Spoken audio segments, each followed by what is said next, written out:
Evan had always been the brave one. "Still time to leave," Mara said from the passenger seat. "You're the one who dared me," he said, trying to sound braver than he felt. "I dared you to drive by it," she replied, her gaze fixed on the derelict structure. She wasn't wrong. The house had been empty for decades. Evan grabbed a heavy-duty flashlight from the glove compartment. 10 minutes, he declared, his voice a little too loud. Mara hesitated for a long moment, her eyes still locked on the house. "Dill?" he said, relieved she'd agreed. They both froze, hearts hammering against their ribs. "There's no wind," Mara said, her own voice tight with fear. And she was right. The air was perfectly still. The smell that drifted out from inside was thick and cloying, a mixture of old dust and something sour, like wet paper left to rot for years. That was the first thing that truly bothered Mara. Vita saret, hesitant breath. They stepped over the threshold. "Okay," he said, forcing a nervous laugh that sounded hollow and strange. "Funny trick." Mara didn't laugh. At first, he heard nothing but the blood rushing in his ears. "Hello?" Evan called out. The footsteps stopped abruptly. A moment of tense silence followed, and then something whispered. It wasn't words. Trying to keep their fear in check, they moved from room to room, Evan's hand now shaking as he held the flashlight. Mara took a step back, her eyes wide with terror. "We need to go. Now, Evan." As they turned to head back to the front door, the hallway seemed different. It looked longer than before, stretched out unnaturally. Inside was a child's bedroom. The flashlight beam revealed toys arranged in careful, neat rows on shelves. "It's a journal," she said, her voice hushed as she picked it up.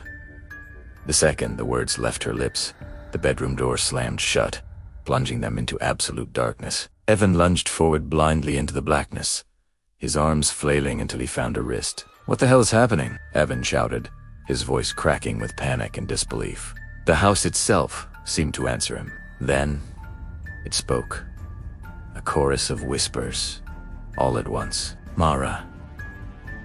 Her breath caught in her throat. "No," Evan said, shaking his head frantically. Evan the Haas whispered again, this time with his name. It was coming from the walls, the ceiling, the floor. Suddenly, the house erupted into chaos. Windows slammed open and shut with violent force. Doors all along the hallway banged in their frames. The whispering grew louder, more insistent. Mara shook her head violently, tears streaming down her face.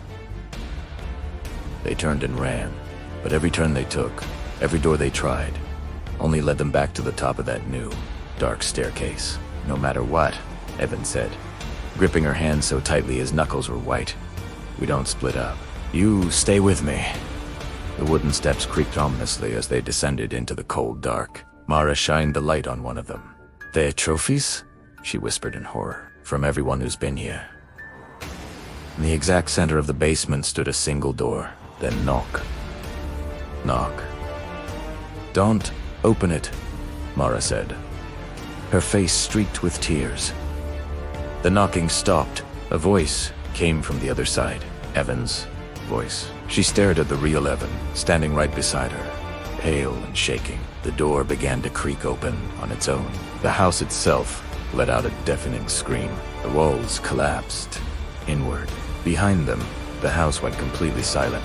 On the long drive home, neither of them spoke a single word. Later that night, miles away in her own bed, Mara was jolted awake by a soft sound. Footsteps. Across town, Evan woke at the exact same moment, his heart pounding in his chest. He was certain he'd heard something.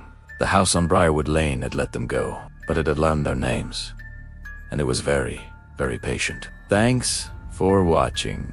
If you enjoyed this story, don't forget to like and subscribe for more chills. We'll see you in the next one.